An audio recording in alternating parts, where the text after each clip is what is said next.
Hi there, and welcome to the newest installment of Choreographer Research Project. My name is Joe Schultz, and today we'll be talking about Eiko and Koma.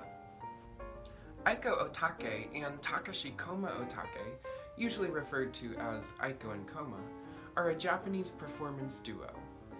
Neither of them having studied any traditional Japanese dance, they usually decide on all of the production elements for their works themselves, and they are usually the two sole performers in their choreography.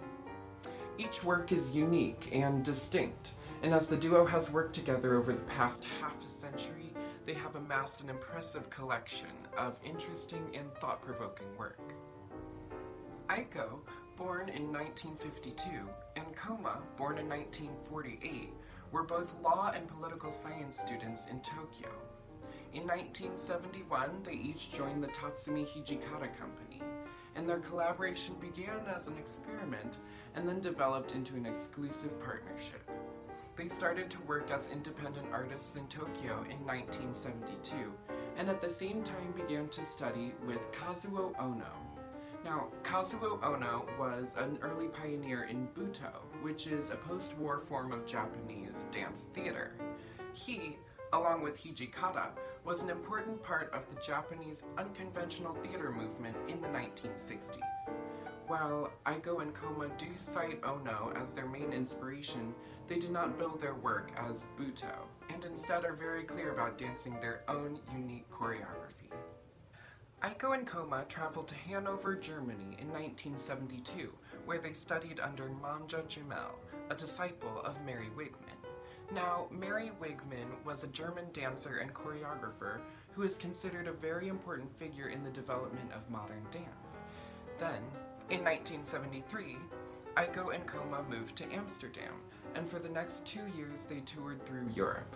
They continued to study and experience dance while they used what they had learned in their own unique style. This style manipulated aspects of stillness, light, shape, sound, and time, and their pieces worked well as site-specific works and museum installations.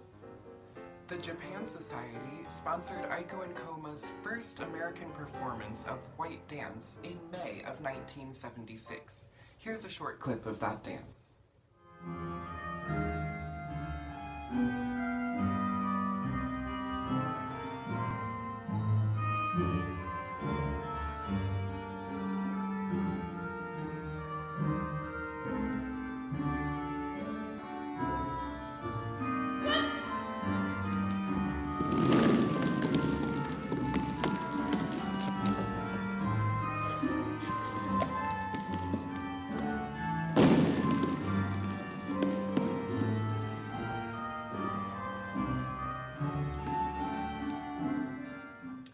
As you can see, even in their beginning, Eiko and Koma did not create mainstream dance pieces.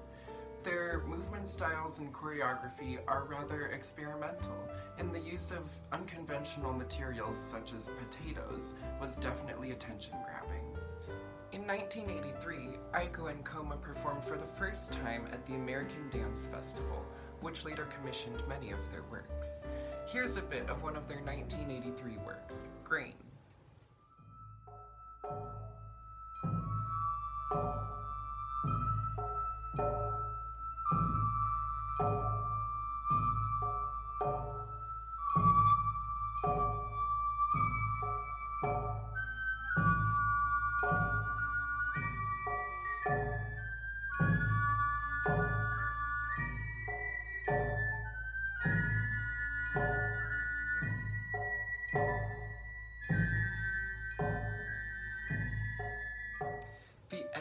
In the stillness and the control in the slow movements creates a certain focused atmosphere.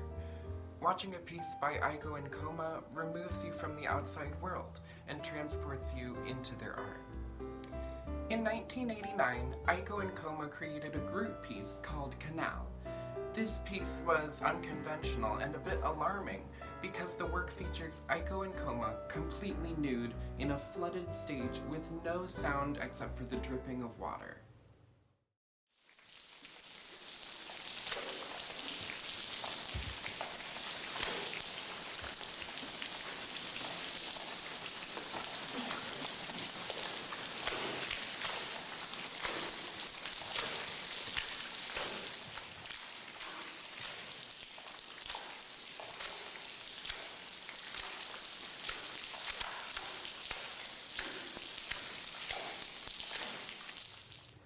Canal was then developed into a duet called Passage, danced by Eiko and Koma at Jacob's Pillow in 1994.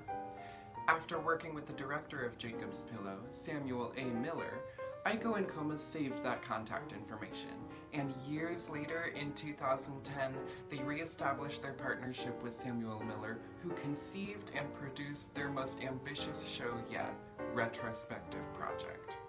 This evening-length collaboration is a compilation of previous Eiko and Koma works with the celebrated avant-garde pianist Margaret Lang Tan.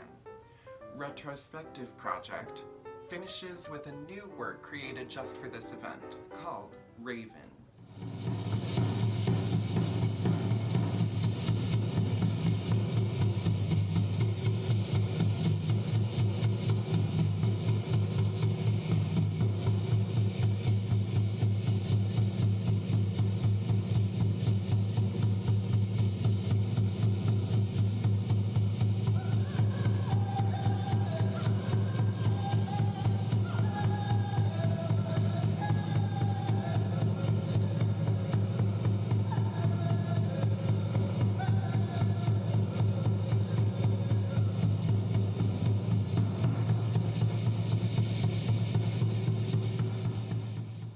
The significance of the Raven is that it is a scavenger.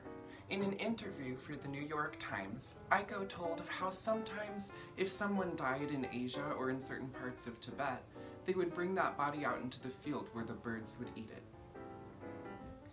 Eiko and Koma have accomplished much in their dance careers, and they continue to create works in New York, where they now live. Their movement style and choreography are definitely outside the box, but that is what makes them stand out as revolutionary. However, after watching one certain piece called Land, created in 1991, I wondered what kind of reaction this duo was receiving. Here's a bit of that work.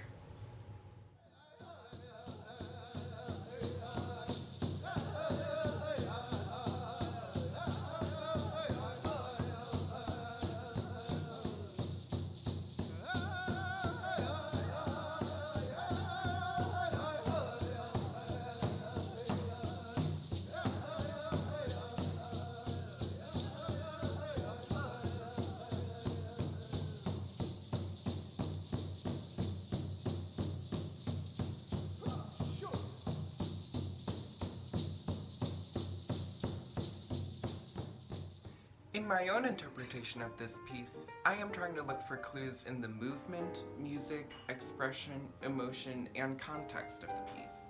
And for me, these all seem to be pointing in different directions.